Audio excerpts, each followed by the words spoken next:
చిగురించబోతుంది. గొప్ప దినాలు నువ్వు చూడబోతున్నావు. నీ యేసుకు సమస్తము సాధ్యమే. గుడ్ మార్నింగ్ దేవుని ప్రియకుమారుడా, గుడ్ మార్నింగ్ దేవుని ప్రియకుమార్తె. Special good morning day. కొన్నిసార్లు కొంతమంది మన జీవితంలో ఉండాలా, ఉండకూడదా, వదిలేయాలా, ఆగిపోవాలా, ఎన్నో ఆలోచనతో మనం కుమిలిపోతాం. ఆలోచిస్తూ మనం కంగారు పడిపోతాం. ఈ ఉదయాన అలా ఆలోచిస్తూ ఆ వ్యక్తి గురించి నేను కంగారు పడుతూ వదిలేయాలా, ఉండాలా, చేయాలా అన్న ఆలోచన నీకు కలిగి నువ్వు కంగారు పడిపోతుంటే ఈ ఉదయం దేవుడు నీతో మాట్లాడుతున్నాడు. ఈ ఉద్యోగం వదలాలా, ఈ ఉద్యోగులు ముందుకు వెళ్ళాలా, ఈ వ్యక్తిని వదిలేలా, ఈ వ్యక్తి ముందుకు వెళ్ళాలా, ఏం చేయాలి, ఎలా సతమతం అయిపోతున్నావేమో, ఎలా కంగారు పడిపోతున్నావేమో, దిగులు పడిపోతున్నావేమో, నువ్వు ఈ ఇంట్లో దిగాలా వద్దా, దీంట్లోకి వెళ్ళాలా వద్దా. కొన్నిసార్లు కొన్ని మనకు చాలా ఆశీర్వాదం ఉంటాయి, వాటిని విడిచిపెట్టాల్సిన భయం మనకు కలుగుతుంది. సంగమం వినండి ఒక విషయం, దేవునిలో మనం ఏదైనా ఒక విషయాన్ని ఆయన నమ్మి విడిచిపెట్టేసినప్పుడు నీకు మేలే జరుగుతుంది. అవును, నిజమే. ఈ లోక ప్రేమల్లో చాలామంది ఉన్నారు. ఈ లోకపు ప్రేమలంటూ ప్రేమల వెనకాతల పరిగెడుతున్న వారు ఉన్నారు. చివరికి ఏమవుతుంది ఈరోజు అంటే చివరకు మోసపోతున్నారు. చివరకు అంత బాగానే జరిగిపోయి పెళ్ళైపోయిన తర్వాత చివరకు లోకము, ప్రపంచము, ఈ లోక వ్యక్తులు అర్థమవుతున్నారు.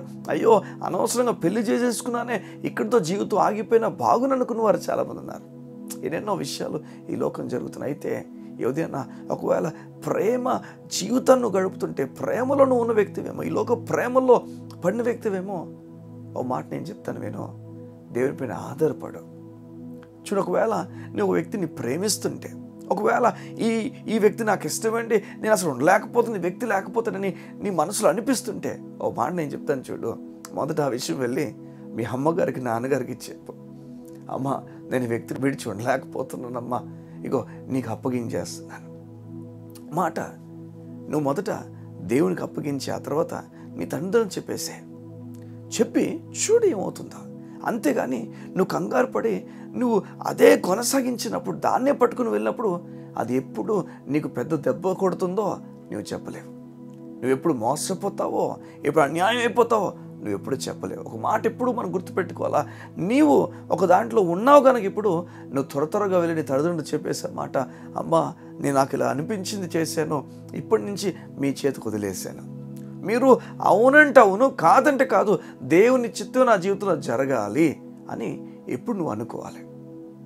ఎప్పుడైతే ఇలా అనుకుంటావో నీకు బెస్ట్ ఏం దేవుడు ఉంచుతాడో, బెస్ట్ కాంది దేవుడు తప్పిస్తాడు. ఈరోజు నీకు అర్థం కాకపోవచ్చు, ఈరోజు నీకు అసలు ఏమీ తెలియకపోవచ్చు, దేవుడు నడిపిస్తాడు. ఈరోజు నీకు ఒక మాట నేను చెప్పడానికి ఇష్టపడుతున్నాను. ఈ లోక ప్రేమలో మంచివి కానే కాదు, ఎక్కడో ఒక దగ్గర నీకు పెద్ద దెబ్బని కొట్టడం ప్రారంభిస్తుంది. ఈ లోకంలో దేవుని పైన ఆధారపడడానికి అప్పగించు, దేవుని చిత్తం నీకు జరగడం ప్రారంభిస్తుంది. సంగమ జాగ్రత్త వినండి. బైబిల్ గ్రంథంలో యోసేపు పోతీఫర్ ఇంటికి వెళ్ళినప్పుడు చాలా తక్కువ ఉన్న ఆ కుటుంబం, తక్కువగా ఉన్న ఆ జీవితం, పోతీఫర్ జీవితం ఒక్కసారి ఆశీర్వదింపబడుతుంది. ఎంతగా ఆశీర్వదింపబడుతుంది జాగ్రత్త వినండి. ఆఖరుకు పోతీఫర్ తన తాళాలన్నీ ఇచ్చేసి తన గృహాన్ని అప్పగించేసి తన పని తను చూసుకుంటాడు. గృహం అంతా కూడా యోసేపు చేతిలో నడుస్తుంది. ఎంతగా ఆశీర్వదింపబడిందో బైబిల్ చెప్తుంది. యోసేపు బట్టి పోతీఫర్ని దేవుడు ఆశీర్వదించుతూ ముందుకెళ్ళాడని. వినండి, ఈ పోతీఫర్ ఎవరో చెప్పుడు మాటలు వినేసి, తన భార్య చెప్తున్న మాటలు వినేసి వదిలేశాడు యోసేపుని. జాగ్రత్త వినండి దేవుని కుమారుడు, కుమార్తె, యువతి అన్న, ఎవరు చెప్తున్న మాటలు బట్టి నీ జీవితం వెళ్ళనివ్వక దేవుని మీద ఆధారపడి వెళ్ళాలి. దేవుని లేఖనాలు నీకు చెప్తున్నాయా?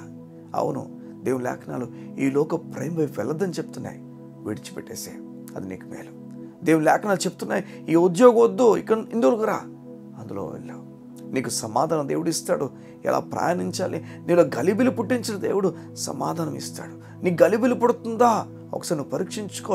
ఏం జరుగుతుంది, ఈ లోక విషయాలు నువ్వు ఉండిపోతున్నావేమో, ఈ లోకంలో నీకు నచ్చినట్లుగా నువ్వు త్రోవ తీసేసుకుంటున్నావేమో, అది మంచిది కానే కాదు. ప్రభు మీద ఆధారపడడానికి ఇష్టపడు. ఈ ఉదయాన్న నేను నమ్ముతున్నాను, దేవుని కార్యాలు నువ్వు చూడబోతున్నావు, దేవుని కార్యాలు నీకు జరగబోతున్నాయి. నీవు ఏది బెస్ట్ కాదో పోతీఫర్లా ఎవరు మాట విని చేయదు, కానీ దేవుని మాట చదువు. అందుకనే దేవుని మాట చదువుతున్న వ్యక్తికి ధైర్యం ఉంటుంది, భయం ఉండదు.